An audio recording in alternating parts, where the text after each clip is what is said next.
Boa noite. A graça e a paz do nosso Senhor e Salvador Jesus Cristo. Amém? Feliz em estar aqui com vocês. E eu vou dizer que quando eu recebi o convite, eu não respondi de forma primeira. Eu falei que tinha que pensar. Porque eu falei assim, uma conferência teológica. E o que eu vou poder compartilhar com o pessoal na conferência teológica?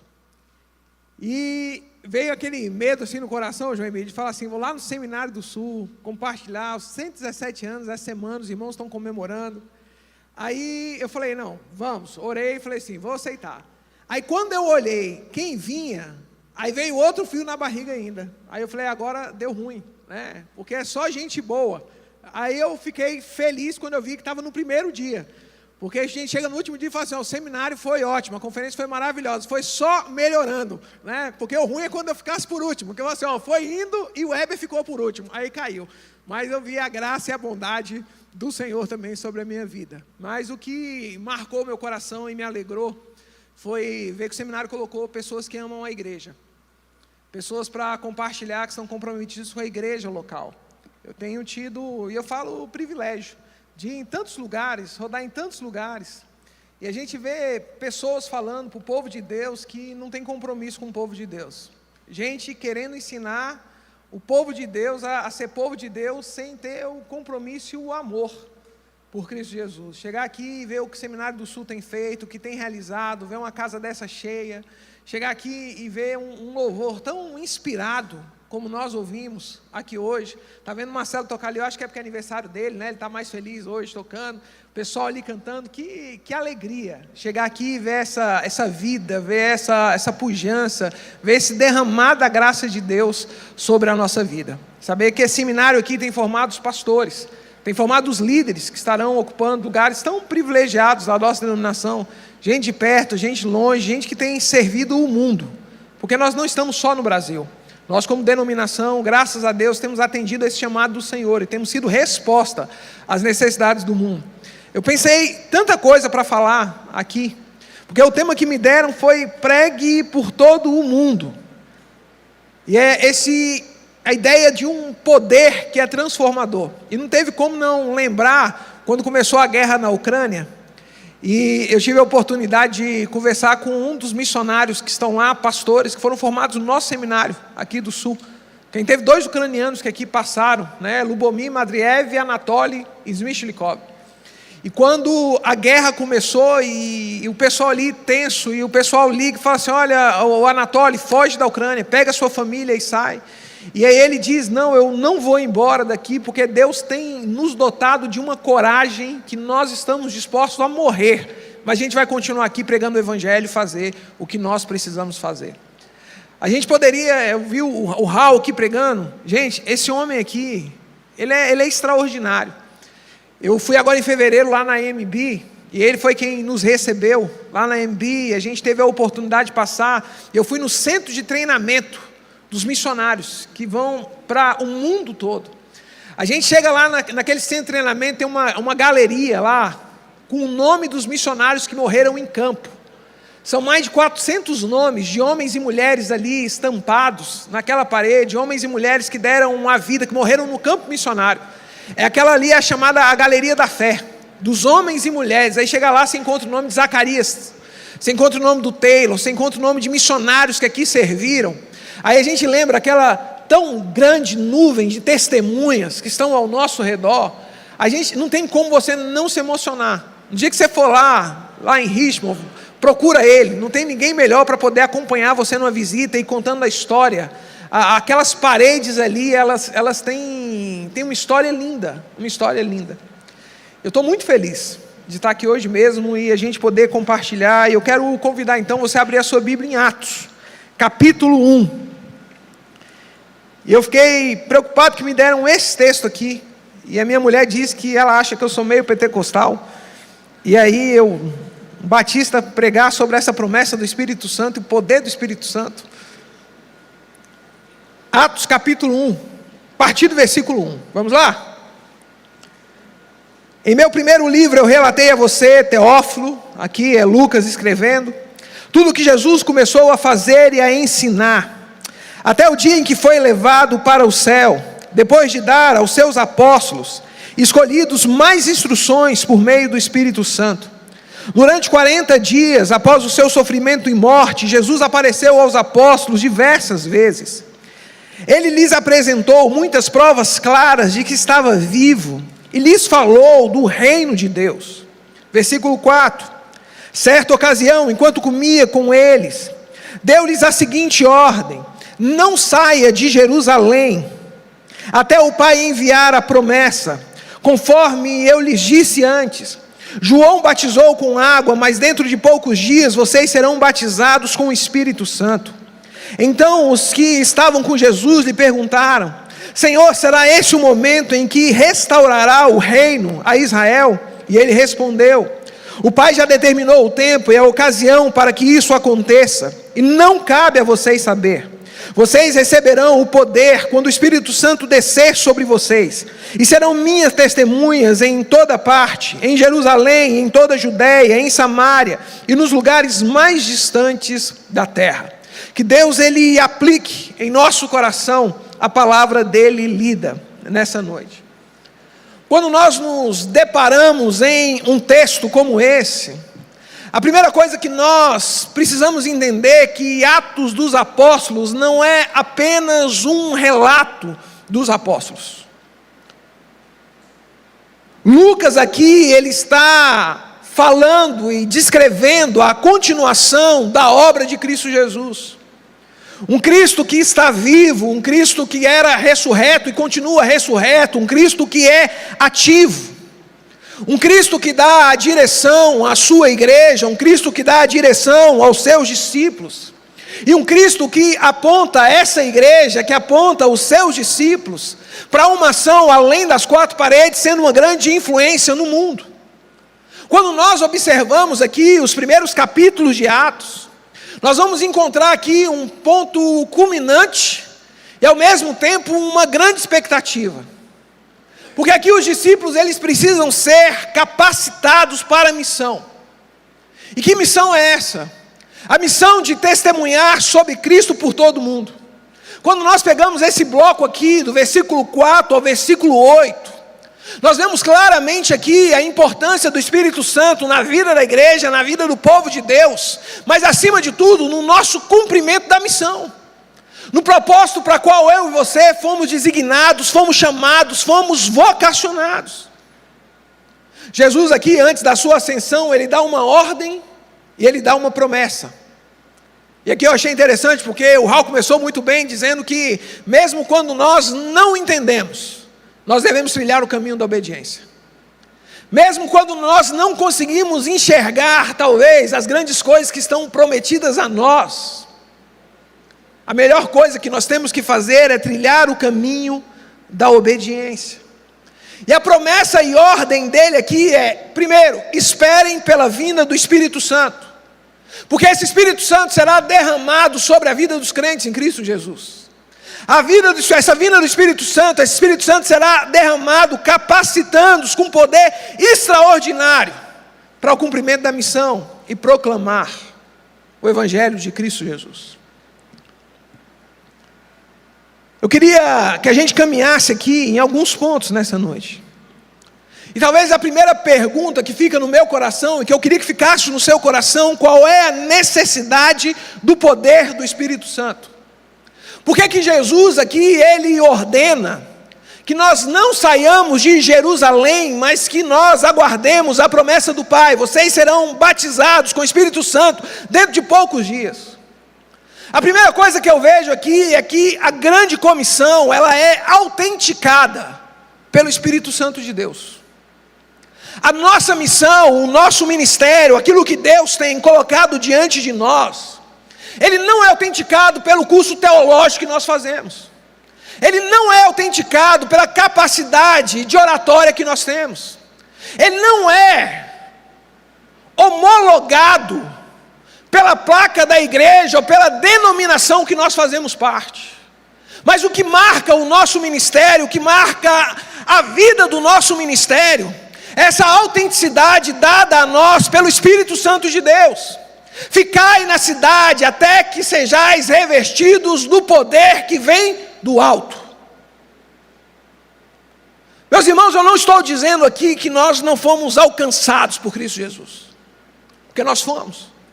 Não há dúvida nenhuma no meu coração e no seu coração que um dia Cristo Jesus, Ele nos separou, que nós ouvimos a voz do nosso pastor, que nós nos rendemos ao chamado dEle. Eu não estou dizendo isso.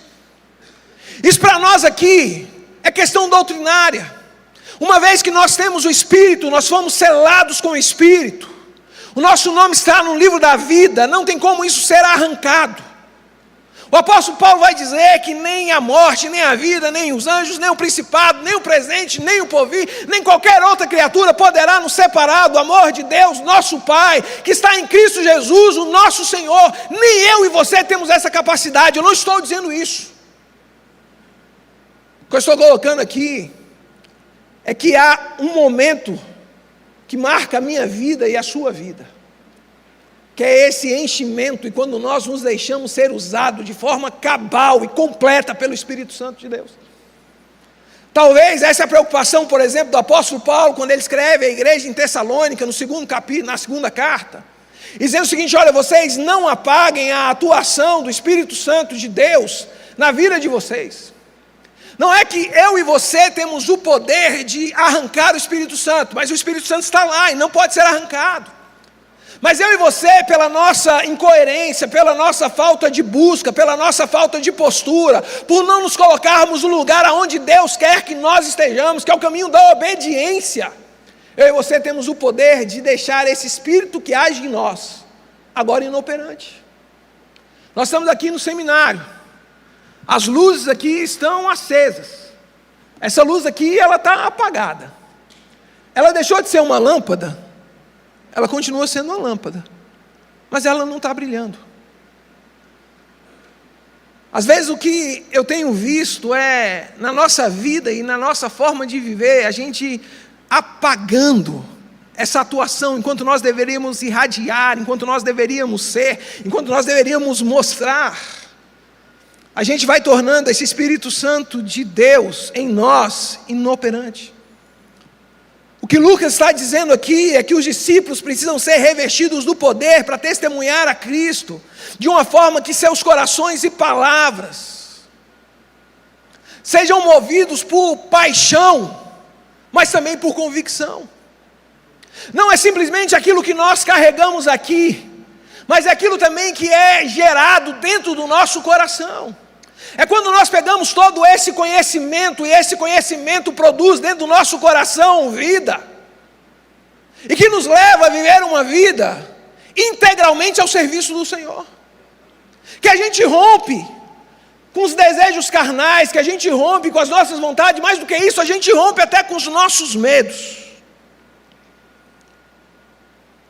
Quando Jesus ele coloca isso aqui, ele está falando de uma verificação da ressurreição de Jesus.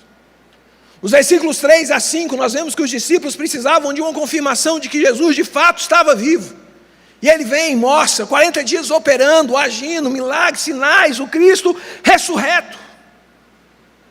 Eu poderia pegar vários pontos aqui do que o Raul colocou. Porque alguns chegam diante de Cristo e creem, mas outros chegam diante do Cristo e duvidam. Alguns chegam diante de Jesus e conseguem acreditar nesse Deus que tem todo o poder e que opera, mas outros colocam em xeque esse poder do Espírito Santo. Teve um caso aqui na Junta de Missões Mundiais. A Junta de Missões Mundiais leva alguns grupos de pastores para poder conhecer o campo missionário. Experiência incrível. E um grupo aí de uns 10 pastores foram ao Iraque no pós-guerra. A primeira igreja batista de Bagdá tinha sido destruída, bombardeada, não tinha nada. Aquele grupo de pastores chega ali então para poder acolher aquela igreja, levar uma palavra de conforto àqueles irmãos agora que estão sem o seu tempo. Diz que no meio daquele grupo tem uma senhora de quase 80 anos de idade, que havia entregado a vida a Cristo Jesus, e manifesta então o desejo de batizar. Aí os irmãos ali falaram assim: mas como é que a gente vai batizar? A igreja está destruída. O pessoal falou assim: não, vamos num lago aí próximo, algum lugar. E alguém falou assim: não, mas eles estão perseguindo os crentes. Eu acho que nessa situação aqui a gente pode batizar por aspersão, não precisa ser por imersão não. Porque quando o medo toma conta do coração, a gente muda até a teologia, né? Aí o pessoal falou assim, ó, vamos lá, batizar a próxima pessoa. Aí o pessoal falou, não, ela falou, não, eu quero batizar igual Jesus batizou, na água. O pessoal falou, lá em cima tem uma banheira no hotel onde eu estou, de repente a gente leva para lá, enche a banheira, monta aquele grupo. O pessoal falou, mas o elevador não está funcionando, senhora com 80 anos, e um problema, cadeira de roda. Como é que nós vamos levantar essa mulher nessa cadeira de roda? Aquela mulher vira para o grupo de pastores que está ali e fala assim, não, mas a Bíblia diz que Jesus cura, e eu quero entrar caminhando. Gente, você já viu a oração de Batista? Como é que é? Oração de Batista é assim, Senhor Jesus, nós sabemos que o Senhor pode curar, mas a gente não precisa nem ver, Pai. Porque a gente sabe que essa mulher aqui lá no céu, certamente, ela vai estar correndo nas ruas de ouro, saltando diante do Senhor, e nós confiamos nisso. E ela disse, eu quero entrar andando. Quando pensa que não, sempre tem um infiltrado no nosso meio. Um pastor estende a mão e diz o seguinte, se creres, levanta e anda. E a mulher levantou e andou. Entrou batizando. Aí os outros 9 olham nessa hora e falam assim, rapaz, como é que foi isso? E ele falou assim, eu fiquei pensando como Jesus faria. E Jesus sempre falava, levanta e anda. Então eu estendi a mão e falei, levanta e anda. E ela levantou. Aí nessas horas, até a gente que não acredita fica, Senhor, por que eu não usei isso? Porque é a fé dela, né? Nem a nossa fé, ela estava tão convicta que ia dar certo o negócio. A gente duvida dessas coisas. Porque no dia que eu ouvi o missionário falando sobre isso, tinha um pastor do meu lado. E ele falou assim, isso não pode acontecer, isso é mentira. Só quem estava falando aquilo era um árabe baixinho. E gente baixinha é invocada, né? E árabe ainda, né? Eu sou casado com uma mulher baixinha, eu sei como é que é. Aí ele virou e falou assim, sabe por que você não vê milagre? Porque você não acredita em milagre. E para acreditar e ver milagres, tem que ser pessoas que acreditam num Deus que é milagroso. E aí virou e continuou caminhando, e foi pregar, e eu olhei pensando, falei assim, Senhor amado, ele podia ter ido dormir sem essa. Mas o que Jesus está falando aos seus discípulos aqui, é que ele é um Cristo, se a gente conseguir imaginar de alguém que estava morto e volta a viver, mas mais do que isso, quando aqueles discípulos olhavam para os seus corações, olhavam para as suas histórias, olhavam para as suas transformações, Jesus passa um grande tempo ensinando os discípulos sobre o reino de Deus. Jesus vem apontando o que iria acontecer, Jesus vai mostrando os discípulos, e aí eu vejo, às vezes a gente olha para a nossa vida assim, a gente pensa assim, não, porque se eu ver acontecer, eu vou, não vai não, gente.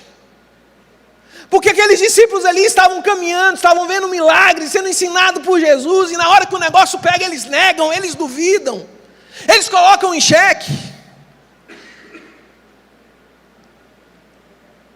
Parece que o negócio está aqui, mas ainda não desceu para o coração, O que Lucas vem mostrando para nós, é que esse Espírito Santo aqui é quem nos guia na sua compreensão da missão do reino de Deus, capacitando-nos, para que nós possamos ser esse porta-voz da palavra de Deus. Gente, e Deus não escolheu os melhores não. Deus não escolheu os melhores não. Deus escolheu gente que tinha coração disposto. Eu lembro que eu fui, eu vou dar uma dica para você. Eu era seminarista vai assistir concílio, para a gente poder aprender quando a gente vai responder o nosso, né? Nossa, eu lembro minha Bíblia, era toda decorada, toda pintada, eu sabia tudo. Hoje eu acho que se eu passar no concílio eu reprovo. Aí, no meu concílio, eu estava muito tenso, comecei a ir tudo quanto é que era concílio. Ah, tem concílio de fulano e tal, eu ia. Eu vou lá para poder ver. Aí eu lembro num concílio, que o cara perguntou assim, me fala a sua experiência de conversão e chamado. Aí o infeliz virou e falou assim, olha, é porque eu prestei um concurso público, eu não passei. Aí eu estava trabalhando no lugar, eu fui mandado embora. Aí eu tentei trabalhar no outro lugar, não fui aprovado na entrevista de emprego. Aí fui num outro lugar e o pessoal nem me recebeu. Aí eu entendi que Deus estava me chamando para ser pastor. Tinha um examinador, já falecido, pastor Fernando conheceu, foi amigo dele, Jéssica Camargo. Jéssica levantou e falou assim: eu proponho agora o encerramento do concílio, porque Deus não chama vagabundo para o ministério. Eu falei: amém. Nunca vou usar isso, nunca vou falar isso. Eu vou inventar uma outra história para dizer do meu chamado. Porque essa ideia do chamado, às vezes, a gente acha que vai ser um negócio mirabolante, gente. Às vezes o pessoal pergunta para mim assim: como foi o seu chamado? Eu queria ter aquela história assim, dizer: olha, eu estava na beirada da minha cama, ajoelhado, orando, aí apareceu um anjo do Senhor e diz: Heber, se coloque de pé, que eu te enviarei para as nações. Mas não foi assim. O fato da gente ser batista é até bom, que a gente não precisa dessas coisas, né? Porque quando eu olho para essa igreja primitiva, eles não tinham muita noção do que era o natural e o que era o sobrenatural, não. Era um negócio maluco. Você lembra de Pedro, quando ele está preso? A história assim, para mim, eu me amarro nela. Pedro está lá preso. Aí está lá o PGM da primeira igreja batista de Jerusalém, lá, da igreja multiplicadora, reunido, orando ao Senhor. Senhor, liberta Pedro, tira o Pedro da prisão e liberta preso. Aí aparece um anjo lá e fala: Pedrão, vamos embora, abre a cela. Pedro começa a seguir.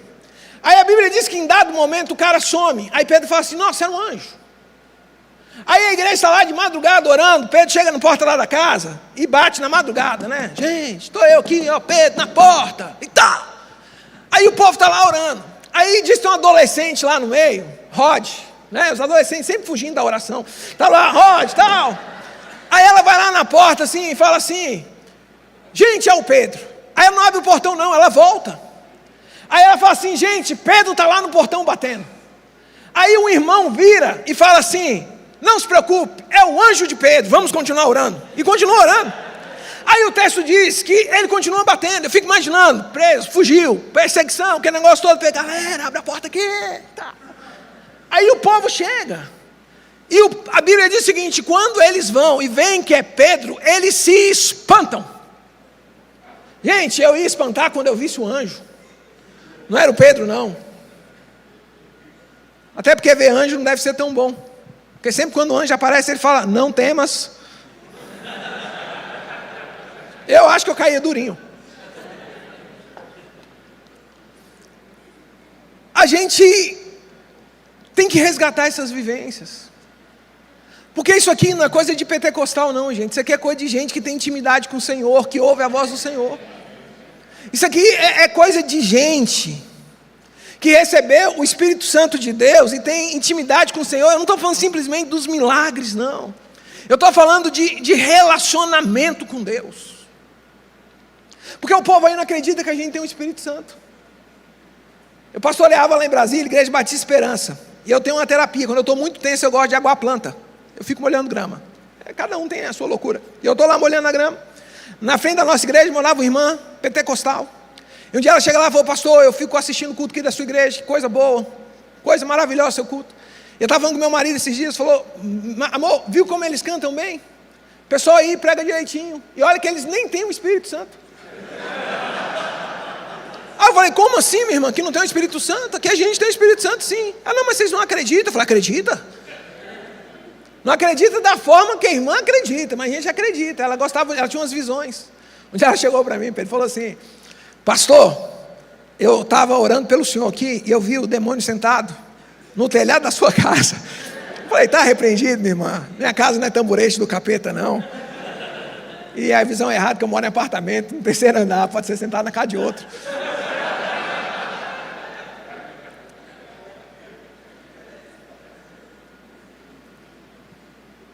Mas a gente não pode se acostumar.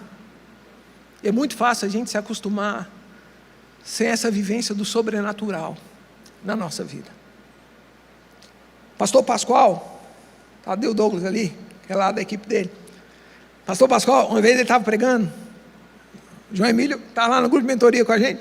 Aí o Pascoal falou assim: não, porque Deus me disse. Gente, esse negócio de Deus me disse me causava um negócio tão grande. Eu falei: senhor, o senhor fala com todo mundo, mas o senhor não fala comigo. Eu quero ouvir a voz do Senhor. Se o senhor fala, fala mesmo. E orei a Deus. para isso. Aí eu fui pregar lá em Minas Gerais, na academia pastoral, lá em Poços de Caldas. Aí você desce em Campinas e fui para Poços de Caldas, lá em Minas. Aí no meio do caminho, eu gosto de ouvir rádio. Se você quer saber se uma pessoa é velha, é se ela ouve rádio. Eu ouço rádio. Band News, eu gosto deles. Quando o Boechat morreu, eu chorei. Porque eu sou daquele pessoal, o cara da rádio fala bom dia, bom dia, boa tarde, boa tarde. Eu tenho um WhatsApp da rádio no meu telefone, eu estou lá em Brasília andando assim, eu mostro foto do trânsito, o pessoal fala assim, olha, a EPNB está engarrafada, quem postou a foto aqui foi nosso ouvinte, Heber Aleixo, eu já me acho um repórter da Band e tal. Aí eu falei, Senhor, fala comigo e tal. E no interior de São Paulo tem muito rádio ruim. Eu não estava conseguindo encontrar a Band News. Eu lembro que eu parei o carro assim no acostamento e fui procurar no Google aonde estava a Band News. Encontrei a Band News lá no Google, coloquei, a paz voltou a reinar no meu coração. Eu continuei seguindo. Mas negócio de rádio, gente, é espiritual.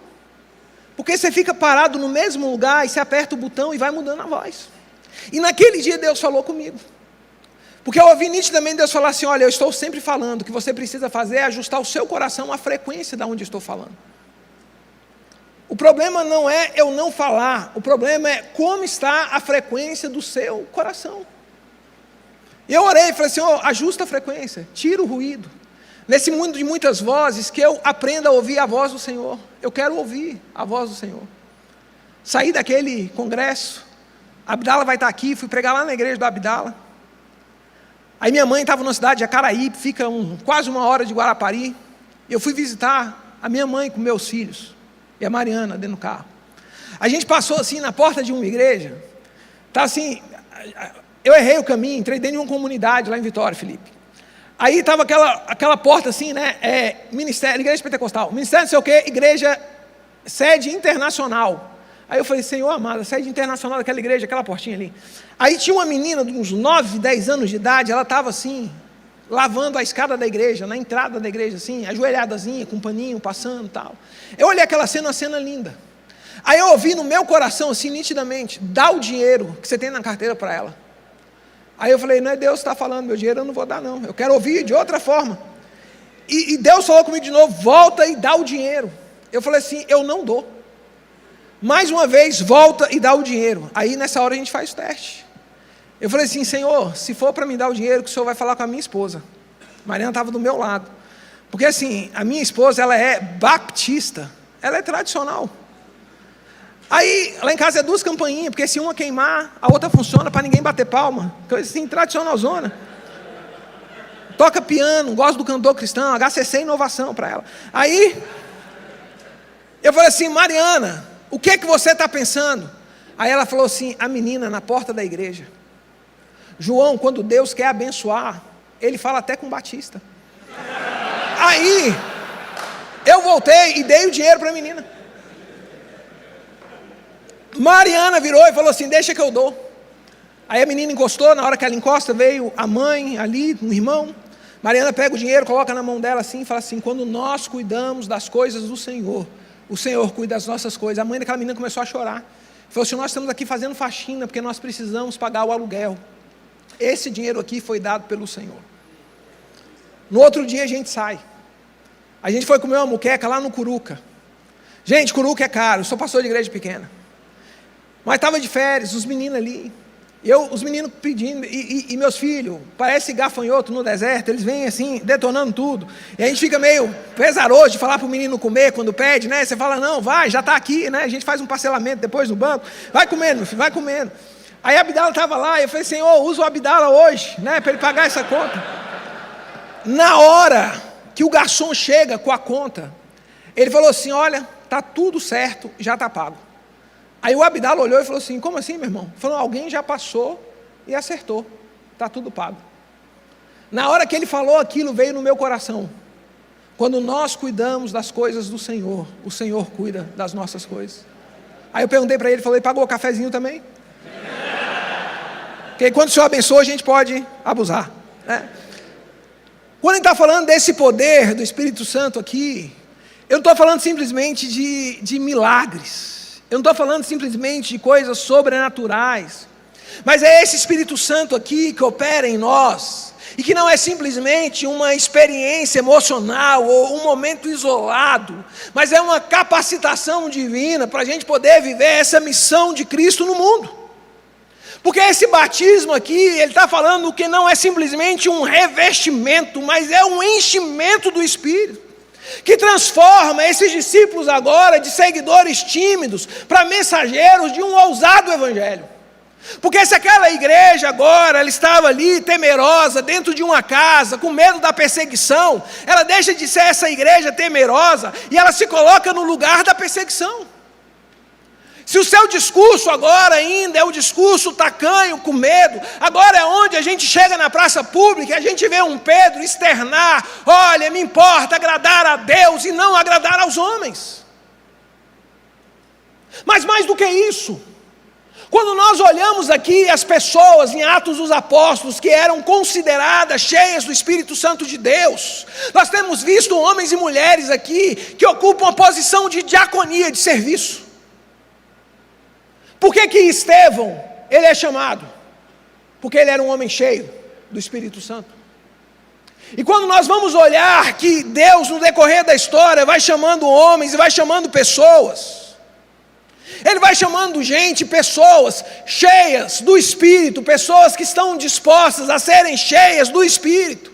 E essa ação aqui é uma ação divina, porque transforma as nossas vidas. Pega gente como eu e você, com os nossos pecados, com as nossas histórias, com os nossos traumas, e diz o seguinte: olha, eu vou pegar as coisas loucas desse mundo aqui, para confundir aqueles que são sábios.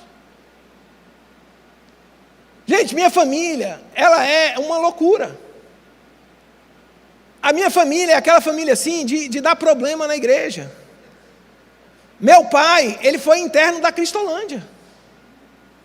Várias vezes meu pai foi interno, eu sou filho adotivo, com 7 anos de idade eu fui expulso da escola. Com 11 anos, 12 anos, eu estava vendendo droga na escola, colocando droga para dentro de colégio. Minha mãe precisou mudar, a gente foi morar 3 anos no Espírito Santo, para me tirar daquela situação. Coisa de maluco. Aquele negócio que na igreja, assim, não tem aquelas famílias perfeitas, aquela não era minha, aquela que fica naquele quadro, no meio da família, o pai sentado na poltrona, com a xícara de café, a mãe do lado, com a Bíblia na mão, os meninos assim, tudo sentadinho no chão, bonitinho, aquela não era a nossa casa. A minha casa era aquela casa que ligava para a casa do pastor de madrugada, o pastor chegava 4 horas da manhã lá com a Kombi da igreja, para poder tirar os meninos lá de dentro, e eu canso de contar quantas vezes a gente acordou dentro da Kombi com a esposa do pastor tomando conta de mim e das minhas irmãs, enquanto o pastor estava lá dentro de casa resolvendo meus problemas familiares. Mas Deus vai pegando gente assim. Deus vai pegando as nossas histórias. Gente, Deus usa até quem sai lá de Jabaquara.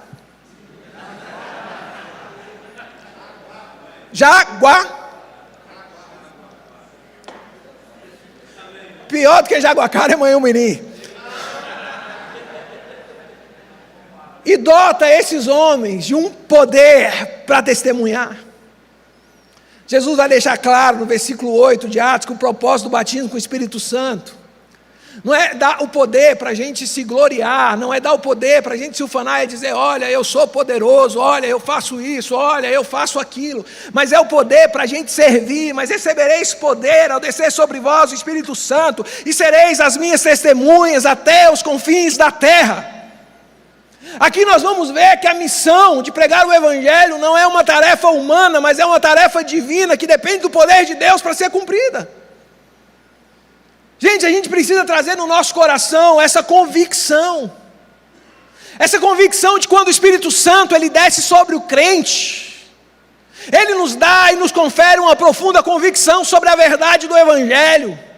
O testemunho cristão ele se torna uma marca por uma confiança inabalável na realidade de vida, morte e ressurreição de Cristo Jesus. Essa convicção aqui não é intelectual não, mas ela se reflete no comportamento e no cumprimento da missão. Gente, não é simplesmente pregar, a gente tem que passar a acreditar naquilo que a gente prega. Pastor Hernandes vai estar aqui. Eu queria parabenizar o seminário por ter convidado o pastor Hernandes. Aí esses dias sempre vai ter um incircunciso filisteu, né? Fala assim: ele é presbiteriano. Meu irmão, Deus nos chamou para construir um reino, não castelos. A gente vai estar no mesmo céu que Ele. E aquele homem é um homem de Deus. Tive a oportunidade de estar com aquele homem em alguns momentos assim, aquela pessoa assim que exala Deus, que dá vontade de só botar a cabeça assim e falar assim, só abençoa. Que não tem gastado a vida dele pela igreja brasileira.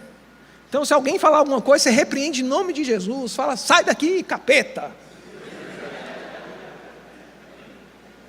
Ele diz o seguinte, que no dia que a igreja começa a flertar com a teologia liberal, ela assina o atestado de óbito.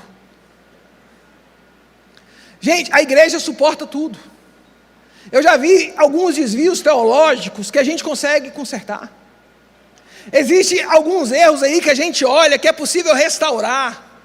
Mas não tem igreja que retornou, não tem professor de seminário que retornou, não tem pastor que retornou depois que abraçou a teologia liberal.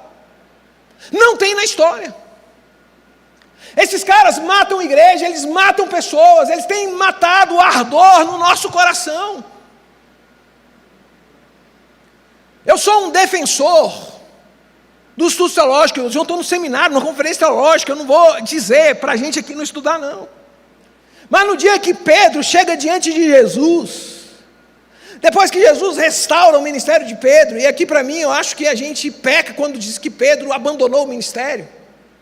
Porque para mim Pedro não abandonou o ministério não, Pedro ele volta ao lugar do primeiro amor, lembra-te onde caíste e volte às primeiras horas, ele voltou ao lugar do encontro.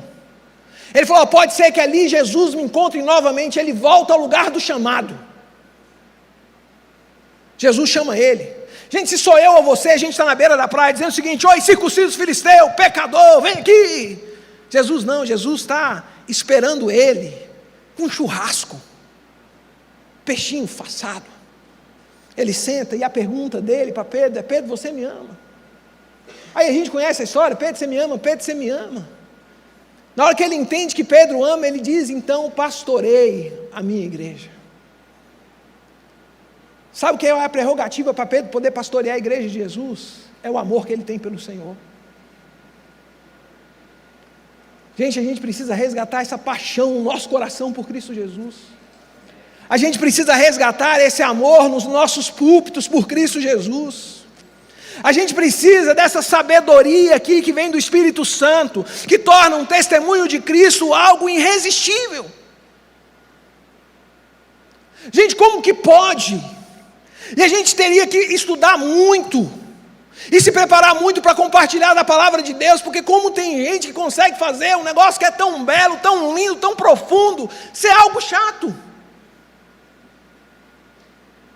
Lá na igreja, às vezes vai pregar um cara, é ruim quando o pessoal pergunta, né, como é que foi o sermão e não foi bom? Aí tem uma técnica lá na igreja, a gente fala assim, é um sermão inesquecível. É um sermão inesquecível. Espada, né? Chato e longo. Esse negócio de longo, eu já estou para acabar já. Me faz lembrar do pastor Irlande Pereira de Azevedo. Pastor Irlande, pastor Fernando. Pastor Fernando foi quem pregou na minha ordenação, a culpa é dele. Antigamente os pastores sentavam aqui atrás assim, né, na casa de igrejas mais antigas assim. Pastor Irlande era o pastor da primeira de São Paulo. E disse que colocou um seminarista para pregar. Eu não vou falar mal de seminarista, que eu estou no seminário. Mas geralmente eu já fui seminarista. E a gente empolga. Eu lembro que uma vez eu tentei pregar uma mensagem de Jonathan Edwards. Não deu o mesmo efeito não. O irmão lá era mais espiritual. Aí, diz que o seminarista começou a pregar, e é o ruim quando você começa a pregar e você vê que o negócio não está indo bem, porque você sente que o povo não está te acompanhando. E aí, o ruim é que a gente às vezes tenta consertar o negócio na metade do caminho, aí fica pior ainda. Eu tinha um professor no seminário que ele dizia o seguinte, se você não for bom, seja rápido, para alguém ter alguma coisa boa para dizer da sua mensagem.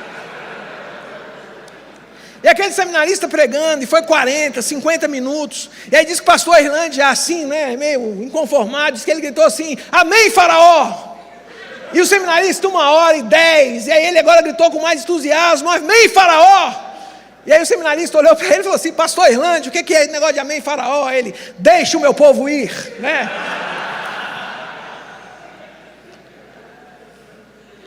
Na hora que o pastor Brandão gritava amém faraó, eu paro. Como que a gente pega algo que é poderoso e a gente consegue enclausurar uma mensagem pela nossa falta de vida, a nossa falta de espiritualidade? Eu gosto de Balde quando ele fala que Deus ele não usa métodos, Deus ele usa pessoas. Gente, o que nós estamos precisando é de gente, de pregador cheio do poder do Espírito Santo de Deus. Gente que tem intimidade com o Senhor, gente que quando abre a boca, a gente vê Deus falando aos nossos corações. Esses discípulos aqui estavam cheios, em Atos 6, Estevão, cheio do Espírito, falando com sabedoria, que os seus opositores não podiam resistir. Aí a gente poderia chegar aqui e dizer o seguinte: porque quando a gente prega cheio do Espírito Santo, as coisas vão ser fáceis. Não, não serão. Quando nós pregarmos um evangelho genuíno, um evangelho verdadeiro, talvez nós vamos sofrer por isso. Alguém já falou assim: quando a igreja for perseguida, ela vai ser melhor. Mentira, quando nós formos melhores, nós seremos perseguidos. O grande problema é que dos nossos púlpitos nós abastecemos os mesmos ídolos que o mundo tem. A gente procura Jesus por algo que Ele pode nos dar, não pela transformação que Ele tem causado em nossas vidas. A nossa evangelização, a gente deveria ser processado. Porque a gente chega nas pessoas e diz o seguinte: você está com um problema na família, eu vou orar por você, vai para a igreja que Deus vai resolver. Você está com um problema na criação dos seus filhos, eu vou orar por você, vai para a igreja que Deus vai resolver. Estou com crise financeira, eu vou orar por você, vai para a igreja que Deus vai resolver. Aí a gente manda só gente com um problema para cá. Aí o cara fala assim: olha, eu vendi muito lá na empresa esse ano, estou com aquela participação de lucro na empresa, fui o que me destaquei, eles estão mandando eu e minha esposa para uma férias em Paris, uma semana. Aí ele fala assim: que legal.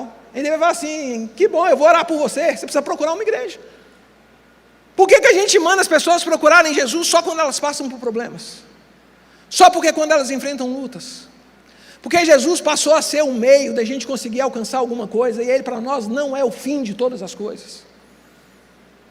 A gente precisava voltar dizendo que o que nós precisamos é da presença de Deus nas nossas vidas. O que nós precisamos é da presença do Espírito Santo de Deus na vida das nossas igrejas. O que nós precisamos é da presença de Deus nos nossos ministérios. O que nós precisamos é dessa presença de Deus nos tomando. Porque quando nós estamos falando desse enchimento do Espírito aqui, se antes eles tinham a consciência do Espírito, agora eles estão sendo tomados pelo Espírito. Agora o Espírito Santo é quem conduz a vida. E esse poder do Espírito Santo não apenas torna o nosso testemunho eficaz, mas também ele é eficaz no termo de conversões. Quando a gente vê em Atos 2, quando o Espírito Santo cai sobre os discípulos, 3.000 pessoas são convertidas. O Evangelho, quando proclamado pelo poder do Espírito Santo, tem o poder de transformar vidas, mas também tem o poder de transformar e trazer pecadores ao arrependimento. Gente, aquela oração do passado: Senhor, dá-me almas ou eu morro. Senhor, usa a minha vida, senão nós vamos definhar. A gente pode enfrentar o sofrimento, mas quando a gente está cheio do Espírito Santo de Deus, a gente suporta o sofrimento, e a gente tem que aprender a sofrer, e sofrer com alegria. Porque o nosso sofrimento é por causa de Cristo Jesus. Quando o apóstolo Paulo escreve das cartas da prisão, eu acho algo lindo. Ele fala: eu, Paulo, prisioneiro do Senhor. Olha, quem me colocou na prisão não foi César, quem me colocou na prisão não foi Roma. Se eu estou aqui é por causa do Senhor. Ele consegue ter contentamento mesmo em meio à prisão, em meio às lutas, em meio às dificuldades. Guarda um negócio aí no seu coração, gente. Pessoas cheias do Espírito Santo têm um coração disposto a servir, mesmo que isso lhes custe a vida. Mesmo que isso lhes custe a vida. Eu fico vendo Estevão. Gente, a gente prega muito pouco sobre Estevão. A gente deveria pregar mais sobre Estevão, sobre a vida desse homem. Um homem que se destaca pelo relacionamento que ele tem com o Senhor, pela diaconia, pelo serviço. Quando a gente precisa de alguém assim, que seja aquele cara pacificador, aquele que vai dar a última palavra, aquela pessoa cheia de Deus, que a gente não tem coragem de levantar contra, esse era Estevão. Bota Estevão. Estevão começa a pregar, as pessoas se levantam contra ele. e ele é apedrejado. Mas algumas coisas aqui marcam essa história, pastor Pedro, meu coração. Porque primeiro, quando Estevão está sendo apedrejado, quem foi menino aqui, brigou na rua, sabe, quando a gente vai tomar a pedrada, a primeira coisa que a gente faz é proteger o rosto. A Bíblia diz que o rosto dele está em pé, os olhos dele estão fitos no Senhor. Ele está olhando para os céus e os céus estão abertos. E a Bíblia diz que à destra de Deus está Jesus Cristo em pé. Gente, não tem nenhuma passagem nas Escrituras que mostra Jesus Cristo em pé. É essa passagem, quando um servo de Cristo Jesus, cheio do poder do Espírito Santo de Deus, que está morrendo pelo trabalho de Deus, sofrendo em nome de Deus, está em sofrimento, é um lugar onde o Filho de Deus se coloca em pé ao lado do trono. A Bíblia diz que Estevão é morto. As roupas de Estevão são lançadas aos pés de Saulo. Lá na frente a gente vê Saulo se tornando o maior apóstolo da história. Deixa eu dizer um negócio para você e guarda isso no seu coração. Todas as vezes que nós semeamos um diácono, um homem cheio do Espírito Santo de Deus, nasce um apóstolo. Nós precisamos semear as nossas vidas, para que nós possamos ver os frutos da glória de Deus serem levantados. A gente não quer gastar, gente. A gente quer a boa vida. A gente quer a boa vida. Tem 3 implicações aqui para mim e para você nessa noite. Eu quero terminar aqui. Para a igreja local, aqueles que estão aqui como eu, pastores de igreja, você que serve na sua igreja. A igreja local precisa buscar o poder do Espírito Santo para viver uma vida de testemunho autêntico, impactante. Sem o poder do Espírito Santo, as nossas atividades podem ser boas, mas serão apenas humanas. Sem a eficácia divina, a gente não vai transformar vidas, porque tem algo que só o Espírito Santo de Deus pode fazer, eu e você nós não vamos fazer. Para os pastores que estão aqui, missionários, os pastores precisam desse poder para pregar o Evangelho de maneira eficaz. Não basta uma boa preparação teológica, uma boa estratégia. Sem o poder do Espírito, a nossa pregação será vã. Ela alcança a mente, mas ela não alcança o coração. E para nós como crentes em Cristo Jesus, discípulos de Cristo Jesus, aqui nessa noite de forma individual, cada cristão precisa se dispor a ser cheio do Espírito Santo, buscando o poder de Deus para viver a vida cristã e ser uma testemunha fiel no seu contexto diário. A gente não precisa, gente, de pastores de tempo integral. A gente precisa de crentes de tempo integral. A gente precisa de homens e mulheres que sejam cheias do poder do Espírito Santo de Deus em todos os lugares. É fácil, gente? Não é fácil não. Porque em mim e você reside um negócio chamado pecado e a gente luta com isso todo dia. Lembro na palavra de Spurgeon quando ele disse que ele achou que nas águas do batismo o homem pecador seria sepultado, mas ele descobriu que o miserável sabia nadar. E estava lá. Esses dias eu fui numa conferência, e eu vi um senhor, uns 80 anos de idade, assim, ajoelhados do meu lado, orando. E teve aquele momento assim, que era aquele negócio da oração, para Deus arrancar da nossa vida o pecado, aquelas coisas assim que nos aprisionam. Aí eu pequei, porque eu ouvi a oração dele, era individual, né? Mas ele estava orando, falando assim: Senhor, arranca do meu coração esses pensamentos impuros, esses desejos pecaminosos. Aí eu olhei para ele assim, uns 80 anos de idade, orando por aquilo. Eu falei: Senhor amado, eu achei que isso com o tempo morria, mas 80 anos ainda continua. Deus, em nome de Jesus, tira isso. Arranca do meu coração também. Porque às vezes a gente está vestindo uma capa de santidade que a gente não tem. O que a gente deveria vestir era a capa da dependência, de dizer que a gente precisa do Senhor e que mesmo diante das nossas imperfeições e sendo quem nós somos, Deus tem nos usado, porque aquele que opera em nós é maior do que aquele que opera no mundo. Gente, a gente precisa de gente dependente. A gente precisa rogar ao Senhor que nos encha do Espírito. Eu e você, a gente precisa do Espírito Santo de Deus. Eu queria que a gente orasse por isso nessa noite. Eu sei que você já veio aqui à frente, mas se puder, vem aqui, vamos se ajoelhar aqui. João, vem orar por nós. Sai do seu lugar, Vamos nos ajoelhar aqui nessa noite e a gente falar: Senhor, sonda o nosso coração. Aquela oração de Davi no Salmo 139, Senhor, como pode existir homens maus, homens que aborrecem o Senhor? Eu tenho ódio mortal desses homens.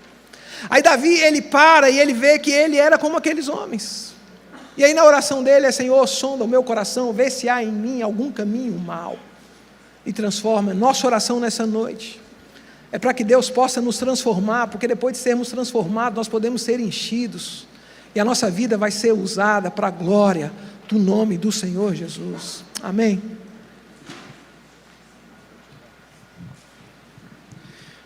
Gostaria de aproveitar esse momento para colocar a vida do pastor Marcelo, professor Marcelo.